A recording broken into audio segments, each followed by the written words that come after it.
What you got, like secret societies over there, like stone cutters and stuff like that? You guys are all navigating through. I don't. No one's invited me to any of these secret societies.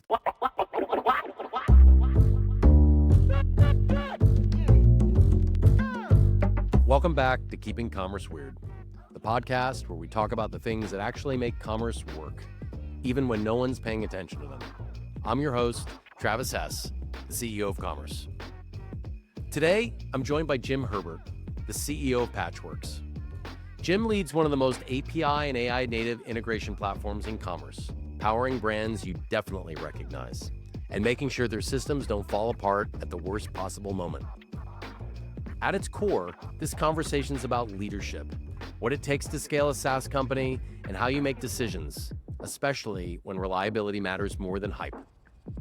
We'll talk about iPaaS and integrations as the unsung heroes of modern commerce, what breaks first when companies scale too fast, and what great leadership looks like under complicated circumstances and pressures. So whether you're here for a CEO to CEO lesson, scaling scars, or just to hear how people handle things when it all breaks at peak, you're in the right place. Let's get into it. Jim, my man, welcome to Keeping Commerce Weird. Thanks, Travis. It's great to be here. Good to see you, man. Good. Always good seeing you, man. I want to start with a personal question I've always wanted to ask you. I don't know why I haven't asked you this before. Like, you are one of the most likable people in the space. Like, I would say, I know you would never say that about yourself. But I know many other people would. Do you actually appreciate how much you are actually adored and liked?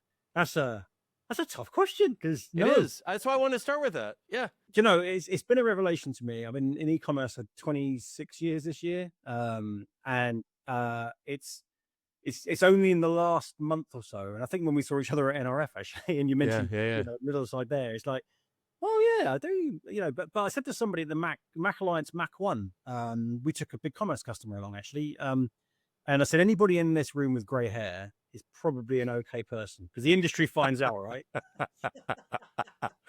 So yeah, it's like you just try and do the right thing, be a good listener, and you know, pay it forward, and that's how I lead, and it seems to work.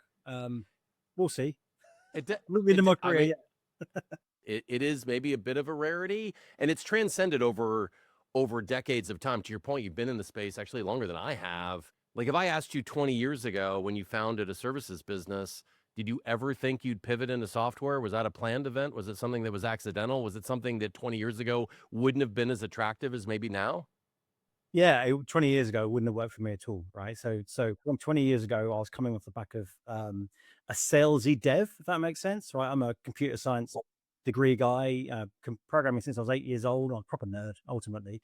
But my dad had his own business, and you know, he sold a lot. He was a salesman, like a true guide in the wall salesman as well, right? So you kind of pick it up by osmosis a little bit when you're around. But 20 years ago, software sales was a dark art. I actually ended up having to do a software pitch for Hybris, and it did not go well, and I had to apologize.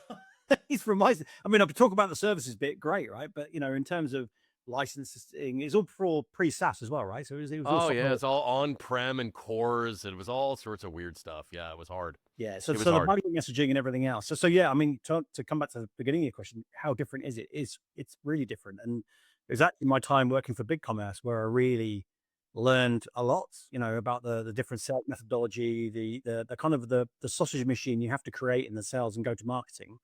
To make sure you keep growing, basically. And then also about the product, right? I knew about product from the side of the services, right? You know, and how to influence the deal around what the product can do and what it can't. But you know, when you're building a product and selling a product, it's completely different, right? Because there's a whole different cost benefit analysis you have to do when you're adding features and functions based on stuff you don't really know, right? You're just forecasting what EMEA might be able to do versus South America versus something else. So very, very different. But BigCommerce was a great grounding for that. Yeah, I mean, my first foray in it, to your point, similar situation with ATG.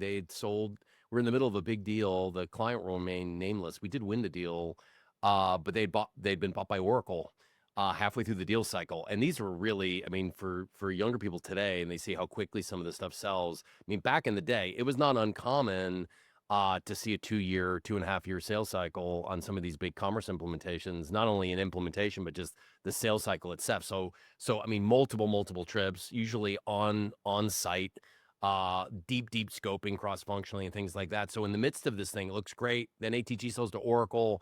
These guys had a bad experience with Oracle with another product. And so they had asked the Oracle rep at the time not to come to the meeting, and they asked us to actually strip out all the reference of Oracle in our presentation to the CEO because he was just going to have this visceral reaction. And they asked me to kind of step in and represent it as best I could. And I don't know if I completely flopped it. We won the deal. Certainly, I had a lot of support around me. I'm just trying to orchestrate the right people in the right room with the right messaging at the right time. But that was my first taste. And honestly, to your point, it was a dark art. As a services guy, I didn't I didn't really have the appreciation for software back then. It felt very tactically oriented. It was, to me, the SEs were the heroes. They were the ones who were kind of bringing the magic together along with partners, and the addiction to a partner at the time, because all those deals were partner led. Like, you weren't winning big Hybris deals, big ATG deals without partners. Partners were really driving the vision and all of those things. And that was that would have been a hard thing for me to give up. That was so addicting and enriching, win, lose, or draw, through the deal process. I thought I would learn way more on the services side about the space than I ever could possibly imagine from my software counterparts. I think that's changed a little bit now, but back then, zero chance I would have said I would have been in software 20 years ago. So it's interesting to see a few of us old timers come out of it and go into the software space. Um, but you also became a CEO, which I did under somewhat unique circumstances. But what was the hardest the hardest mindset shift for you, going from a founder and probably wearing multiple hats in your services days, coming into BC, obviously running a region and a P&L, and then moving into a CEO role? Like, what are some of the bigger mindset shifts you had to take yourself as you evolved into those roles and kind of grew up, so to speak, in a number of different companies? So I think as you go through your career, right, and move to any leadership role, you get better and better at delegation, and making sure that you've got experts around you that really know their piece. And actually, so Russ Klein, as I was leaving, the former CCO, went, "Why are you going off to join a tiny business?" And we were right. I think we were maybe $3.4 million ARR when I came into Patchworks. And I hadn't quite shifted my brain into that. He was right. Ultimately, you come out of BC where you had RevOps and all this amazing support around it, and experts everywhere, and then you walk into a startup where there was a lot to fix, to be blunt. So the old products that we had at the time, 100% of our customers running on, we had terrible NPS scores because of it, and ultimately we had to do all the services behind it as well at Patchwork. So um, the mindset shift then was around about, okay, how do we prioritize this? Who can I delegate what to in a really good way? And how do I, raise? We had to do a raise as soon as I joined. And then where do I invest that in? In terms of what is the best immediate ROI that will generate cash, that will generate top line growth, that will keep the investor happy, and get the strategic pillars out into market, like the new platform we've been selling for the last 3 years, so that then we can execute the plan that I kind of interviewed on, right? So it was, being a CEO, it's a constant game of whack-a-mole, right? There's always something out there. So you've got all of that within trying to do a transformation. I'd say that's the biggest thing, right? That's that biggest shift was the how do I raise above that and not get involved in stuff I've got some knowledge of. I've got some knowledge of software sales, although I very rarely go out and pitch. I rarely pitched at BC, right? I've got good knowledge of tech, but not the modern tech that we use on that side of it. So it's kind of like, yeah, I know I could probably ask more probing questions, but let's just set some boundaries and goals and then let the guys run with it and then report back on those, if you know what I mean. So it's not being too involved. I think that's Yeah. the real key thing. Yeah, that was going to be my, like, kind of my follow up. Like, what's something you used to do yourself that you've had to learn to let go of? It sounds like the delegation piece, which I find, like myself as well, kind of growing up, and a lot of, like, folks, regardless of role or industry, kind of evolving into a managerial role, and obviously evolving through their own professional career. Like, oftentimes they start as fantastic individual contributors, whatever that skill set is, and that evolves into, building or growing or managing a team. And it's hard to let go of the individual contributor part, because oftentimes your first reaction is, oh, maybe that's not how I would do it, or I could do it a little bit better. And then you start to realize very, very quickly, by staying involved in that, there's just your ability to scale is just not there. And then, it really is about surrounding yourself with people. I think we get to be our age. You've got a lot of network in the space and a lot of experience in the space and personalities and skill sets and acumens that I feel much more comfortable in, not just embracing, but leveraging at scale. And kind of like what I tell people a lot now, I value utility more than anything, especially with all the changing dynamics in market. Can you play multiple positions at different times, depending on where we are? And to your point on a transformation, I mean, there's just so much shit happening at once. To your point, like, you can just get wrapped up in the whack-a-mole day to day. And just do you find the role, people ask me this a lot, do you find the role to be the CEO role to be lonely? Do you find yourself lonely in the role? Yeah, no, I do find it lonely. I think all CEOs do to a certain extent. Like, who can you talk to, right? Yeah, it's true. So because everyone's got an agenda, right? So your own C-suite team, you're very close on the execution, particularly when things are going well, and you know that a tweak here and tweak there, and you've got the right KPIs, metrics, and OKRs. You can say, I can just pull that one a little bit. Let's spend a bit more on that, and that'll work. But if you start having a wider conversation about strategy, everyone's got their own agenda, their own internal monologue, right? We're all individuals. That's the whole point of being a human. So you can't have that conversation with some people, because they might start thinking, oh, does that mean you think that I'm not good enough, or I'm going to move on? Ditto if you're talking to the chair, if you're talking to investors. So I've got some kind of CEO mates or CFOs and stuff. So you end up having a friendly chat more often than not, where you don't go into too much detail, but just to discuss the loneliness part of it, because it's hard, right? It is hard. Yeah, it's hard. I mean, what, you got like secret societies over there, like stonecutters and stuff like that? You guys are all navigating through. I don't. No one's invited me to any of these secret societies, but I do have. There are some groups, to your point, where it is it is lonely, in the sense that yeah, there's not a lot of people you can talk to at scale. And it, depending on your personality too, it just, there's so much confidentiality associated with it, and having to, change communication styles based on the audience that you're talking to. How you talk to the board might be different to how you talk to, obviously, your employee base. It might be different to how you talk maybe to investors or an interview or press or whatever it might be doing. It's being all, I think, the charisma side of it. Do you feel like you have obvious charisma, whether you want to admit that or not, and you spend 30 seconds with you and know it? Do you feel like that's a superpower that's allowed you to be more effective in these sorts of roles? There were maybe others that are maybe more academically skilled, or let's just say pedigreed, maybe lack that charisma side of it. Do you think that gives you an added advantage? Yeah. Yeah. I will, in short, I was leaving school, doing what I guess is the equivalent of SATs, A levels, we call them over here in the UK. Yeah. And my chemistry teacher said, Jim, you can't charm your way through life. And when we saw Yeah, look at him now. I've charmed the shit out of my entire life. And how do you like them apples? Yeah. Oh, exactly. I was like, yeah, bang, there we go. Yeah. Yeah, I got the number. No, anyway. So it was, it's definitely a part of the superpower. But coming back to your earlier point, if you like you have to personalize the message, but the core truth of what you're saying has to be in there.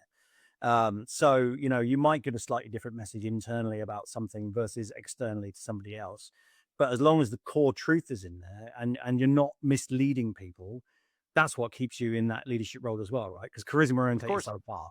So yeah, it's got to be believable. It's got to be authentic, and it's got to be believable. And I think, listen, I think part of what I've tried to, I don't know if I'm naturally this way, or I've unconsciously worked at it, is just being approachable too. Like, I want the feedback from people, and if they're too intimidated or turned off to go approach you with feedback, because it's the positive feedback isn't the helpful stuff. I actually like the critical feedback.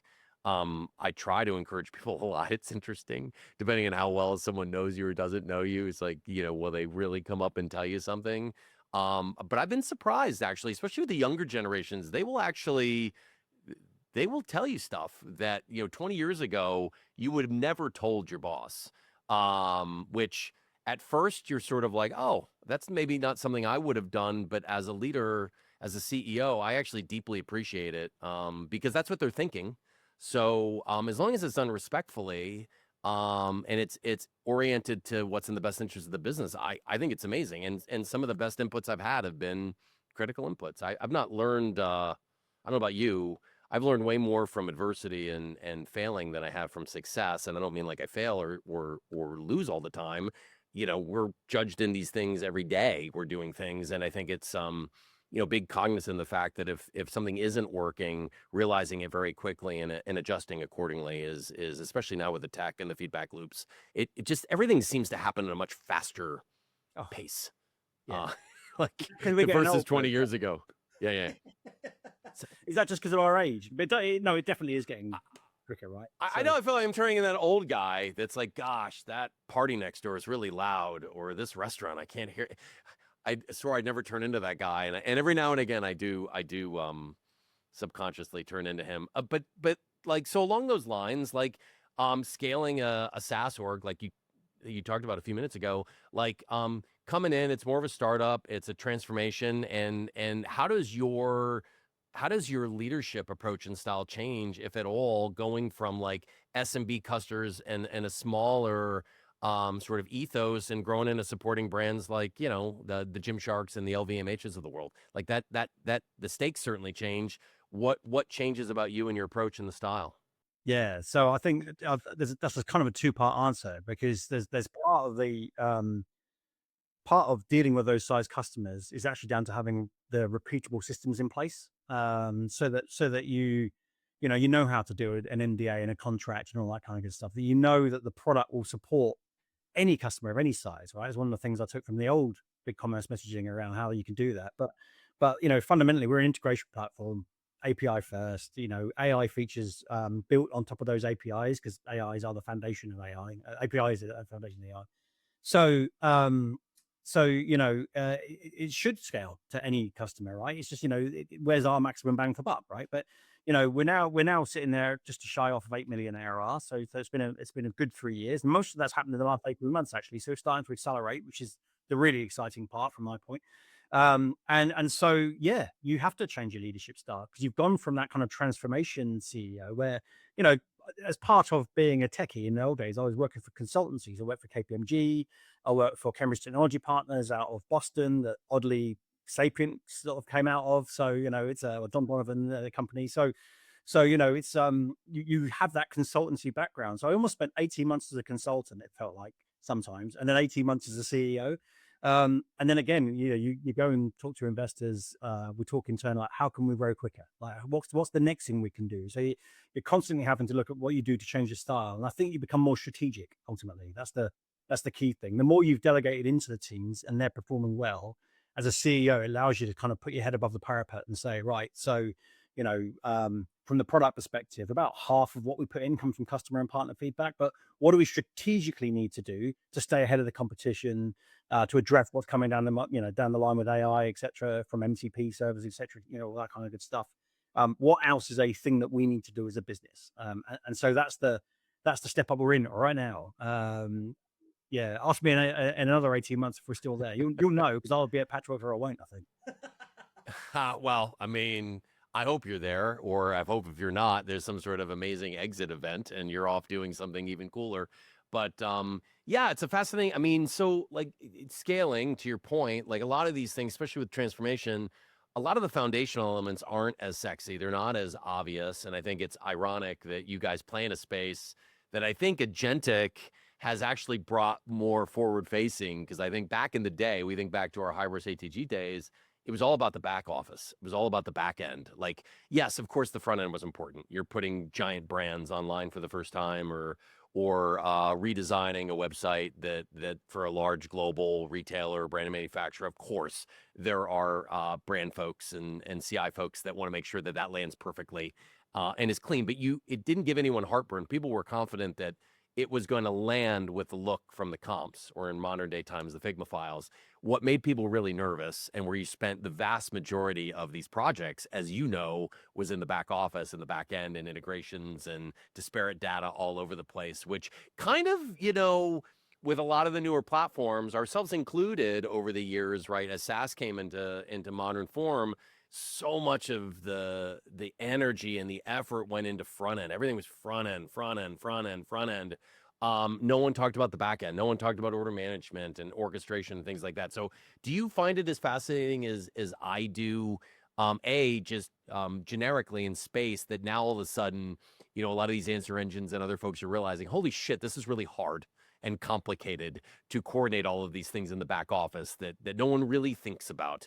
And I mean, like, unwinding points of integration where, again, I buy 3 things with stacked promotions and I'm going to return 2 out of the 3. And how does that unwind, and where does that go, and what card is that hitting it? Like, these weird use cases that are actually very common use cases in retail that nobody really thinks about, because everything's kind of been pretty straightforward on the front end side, particularly through digitally native brands. Do you feel like, A, you see the same thing I do, and then B, do you feel like a genius being in the space that you're in? Because I do feel like it's elevating what it is you guys are doing and bringing it. Like, you guys have been in the shadows, and you're not someone who should be in the shadows, my man. Just for the record, like, you don't belong. You should be out in the open. You do not have a face for radio. You should be on film. You should be out in the open. You have a contagious personality, but I feel like your business, not Patchworks, but just in general, has sat in the shadows for a while. And I do feel like it's becoming more the belle of the ball. Do you feel the same on all fronts? I 100% do. So yeah, it's a really interesting one around that conversion rate improvement UX piece, right? I completely agree. Like, everyone was banging on about it. We used to at Scenario, we'd talk about how you could improve the number of page visits through better SEO and integration to paid ads. You can improve your conversion rate. You can improve your average order value. Like, there's 10%, 10%, 10%. Look at that. There's another $12 million a month coming through your platform. That's amazing. Um, Whereas in reality, we were just implementing Hybris. If the design agency did a really bad job of building the front end of that, then none of that happened, right? Yeah. And when you move into this space, you start realizing that actually it doesn't matter. You might put another $12 million dollars a month on, but you could be making a loss on all of those because your back end systems aren't supporting it, right? And you know how big companies work. E-commerce directors are incentivized one way, operations guys are incentivized another way. Never the twain shall meet sometimes. And so you end up, the CFO goes, "What's going on? We're selling more than ever, but we're barely squeaking by," as per the old Gary Larson cartoon. So it's a great space to be in. You're absolutely right. It's one of the reasons, it took a lot to kind of leave me out of commerce, and so to be offered the opportunity, because the SaaS tools have transformed that front end. BigCommerce and other competitors. I mean, Yeah, of course. Yeah. It's yeah. okay. I'm not offended. I don't think anyone on that listens to the podcast would be surprised by that either. So yes, I get it.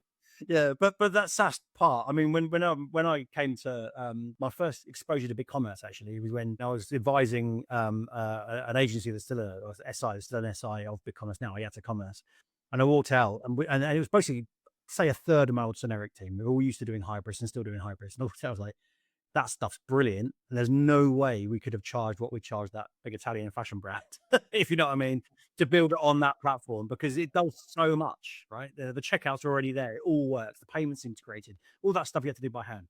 So I think, but now what we're doing at Patchworks is that for integration, right? So rather than writing a ton of code, and AI can write a ton of code, and it is, and we've actually lost customers to that, and they've come back because it's the aspects of a no-code, low-code, the ability for a less savvy tech, like someone who's like a business analyst, who can draw a flow chart, who can start doing integrations. I mean, that's important for when you go live, but it's actually even more important post-live, right? When you're an operator of that site, to be able to go in and make a small change. When the tariff stuff was happening last year, one of our customers went in, wrote a script using our AI script builder, to make sure that parcel got picked from a certain part of the warehouse, became a transfer order, and it completely mitigated all the tariff stuff down to about 7% from the 40 or 50 or whatever it was at the time. The key thing is, he was a business user. I met him at a conference and he told me this, and I was like, man, can I use that as a case study? That's phenomenal. The fact that you were able to do that as a technical business user. all controlled, right? You had to test it and you could roll it back if it didn't work and everything else. So it's not a complete mistake. But look, you're right. It's a really exciting space to be in because it is allowing customers, our joint customers like Master of Malt, to go live really quickly and put the wrapper around complicated bespoke systems, and then build amazing composable architecture. And most importantly, go live more quickly with something that converts better and actually sells profitable product. Right? That's the key thing. Yeah, no, I think it's educating a market too, because I think some of the younger generation did not grow up focused on the back end. They don't have an appreciation for how complicated these not only complicated these integrations are, how expensive it is to get it right, and how expensive it is when you get it wrong. And why you guys exist. It's not just speed to market; it's also mitigation of risk. But it's a hard thing to promote when the market, like there's a subset of the market, fundamentally doesn't understand the practicality of it, because they weren't raised like you and I were with the largest retailers and brand manufacturers or distributors in the world, where again, this is 80% of a project was in back end integrations. I mean, that's where all the time and energy and hair was lost in those projects. It was not front end development, believe it or not. As important that is, it was all in the back office. I mean, you guys are obviously deeply API um, and AI native in many ways, and modernized in every conceivable thought. I get this question all the time. Curious from your perspective, like, where does AI genuinely help today in your guys' world, and where is it overblown? Where is it hype? And where do you see it kind of going short term? So I'll talk to what we do because you're spot on. We didn't want to go down the route of getting a .ai domain name or just saying we are AI before anything had really happened. Right, the hype based marketing is not how we roll. So it was very much LinkedIn would disagree in this space, by the way. It's like 95% of my feed is AI hype based marketing, but that's okay. Sorry, I didn't mean to no, I'm distract with you. you. I couldn't Yeah. agree more, and I hate it. Right, I want to put like Oh, real customer stories out there and where it's so made a bad. difference. So we made a point of saying, okay, let's look at where the product's being used. We've got really good metrics and all that. Where can AI help? And so the first thing is building out scripting, right? So we have the no code, low code piece I mentioned before. You can map APIs to other APIs visually. It's not quite drag and drop yet. But it's very much, yeah. Yeah. Well, actually, That's a wow. You're leaving some breadcrumbs there, buddy. I like that. yeah, the point is you can do a lot of that stuff on the visual side. But if you're going from like an EDI message and you want to turn that into JSON or vice versa, right? You're integrating into Bloomingdale's or something like that. If you're taking in some other like really esoteric format, flat file, something along those lines, you're probably going to have to write a script. And so our agency partners were doing that. And rather than writing a script, what are they doing? They're going off to ChatGPT or Gemini or Claude Code or something else. So we first thing we did was embed that in the product, right? Because it made a clear differentiating difference to what we have. So that scripting engine, which supports any language, by the way, you can effectively go in and ask the AI, give it a description, an example payload, and off you go. And so some of the AI stuff you're now seeing from us, we launched our MCP server. That also allows you to sort of build and edit flows via AI. You can ask it questions. Say, can you do this? Can you remap that site to BigCommerce, for instance? That kind of good stuff. In fact, we were doing that on Friday because my sales team are in a deal with you guys. So it was like, let's see if we can do that to get where. That was not intentional. The timing of this, by the way. Okay. No, we'd have won that deal by the time this goes out, of course, right? So, but there, so a NetSuite B2B integration. But actually the NCP server then becomes more important on the operator side, right? And so that API piece again, what it allows us to do is to, the MCP server, the model context protocol, is kind of like an integration layer for AI, right? So we can get integrated into ChatGPT, into Dev Edition, into Google Gemini, into Claude, into things like Slack, and anything else that supports an MCP. So we have customers now that are already asking data questions that to their own large language model. That goes off and talks to Patchworks. It probably goes off and talks to Zendesk or Gorgeous or whatever else they're using for support. It might go and talk to HubSpot to see, this customer is important, and it will come back and say, oh yeah, that customer's upset. By the way, they're a really high value customer, so you want to jump on this right now. they've put 4 support tickets in the support system, and Patchwork says the order's stuck in this warehouse. And that kind of level of operator, capability is what AI is, bringing to people. So for us, it's that API firstness was really important, Yeah, yeah, yeah. but putting the AI capability on top of that, is then what allows operators within businesses to have real control of their business without having to pick up the phone or even slack up human, if you know what I mean. And that gives them that kind of capability and efficiencies that, again, will hopefully lead to more profit for them, which means less retailers going bust, right? Which is a good thing. Yeah, yeah. I don't know what Which happens. is, I think it's a good thing. I mean, listen, it's a weird it's a weird economy right now. I think, especially with all the hype with SaaS and AI and the market in general, or markets in general. There's a lot of confusion and complexity about, again, the value and the applicability of all this stuff. It sounds great.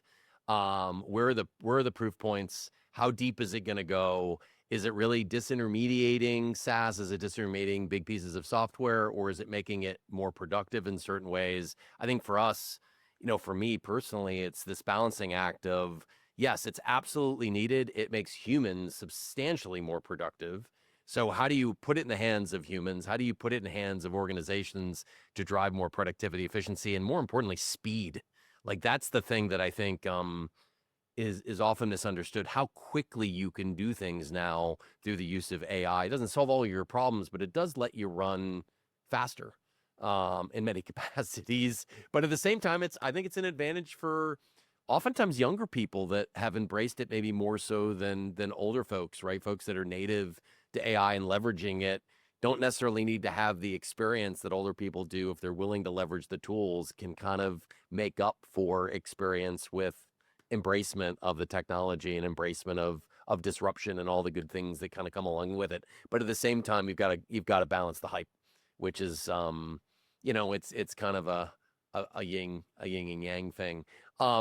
Where do you guys, like, when you're selling to a business, who's typically the stakeholder internally that recognizes your guys' value more than anything? Like, it may not be the decision maker, maybe that's sitting somewhere in procurement or some sort of governance layer, but like, when you're reaching into an org, regardless of size or market, like, who gets it immediately? Like, who is that main target audience?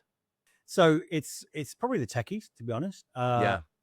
And the problem with that is because it's a love and a hate thing, right? Because they might look at that and go, "Woo," a bit like they're looking at AI. This could kill my career. Because I was writing a ton of code, and I'm really important in this organization. And if it's all disintermediated across the rest of the business because anybody can go in and change things, I'm scared of that. I don't like it. So it's kind of a two-way street there, right? And that's where we can Yeah. then to the API focus. It's like, well, you don't have to use our front. We are truly headless. If you want to develop flows using your own software, you can. What you're By getting all at, means, yeah. yeah, the other side of it is that store and forward queue-based messaging, all the ISO 27001, SOC 2 Type 2, all that stuff. Yeah. On the other side of it, if you're talking to a marketing person who desperately wants to get his new website live, or connect to a new piece of software that they want, and there is no app and there's no other way of doing it, and the IT team says it's going to take 9 months. If you again come back to your point about speed, if they can turn around and say, "Oh, what we can go live in a month using this," it's like, yeah, we've got this agency here. It reckons it might even take 2 weeks, but 2 to 4 weeks you'll be live with that piece of software because it's a two-flow integration, and off we go. They're just going to bite your hand off as long as you get the price right. So Yeah. Do agencies look at it the same way? Like, do they feel like this is cannibalistic to maybe billable hours they would have had before, or are they embracing it more as, hey, I can leverage your guys' capabilities to go drive more immediate value to our customers, and by proxy, I look like a smart strategic partner? Or is that, and has that evolved over time? Like, is it easier to demonstrate the value now than maybe it was a little bit more resistant 2 years ago?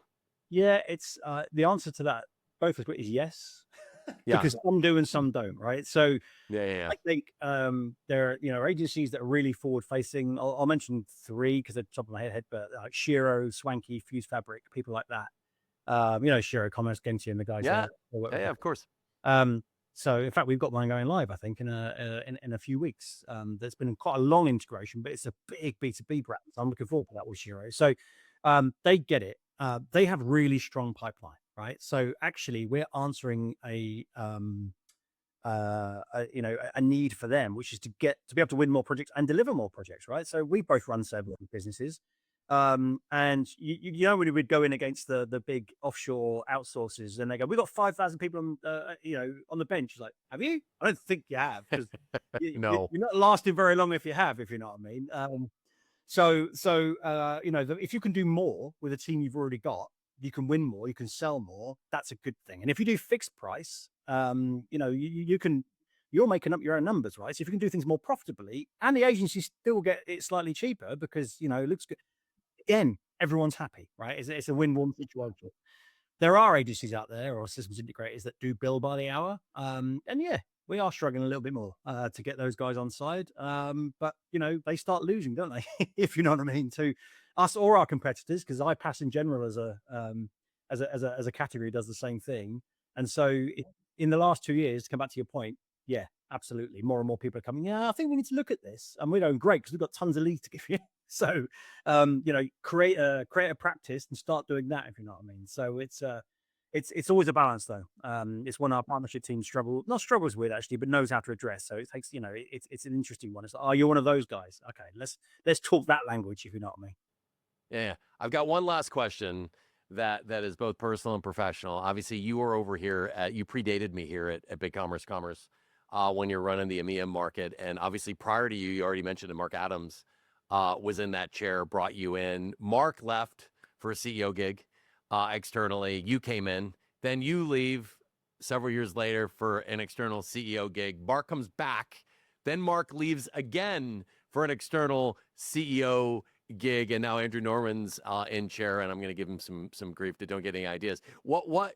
Like the cradle of CEOs over in EMEA for the market? Is it in the water? Was this like some sort of conspiracy theory? What say you? What's your perspective on that?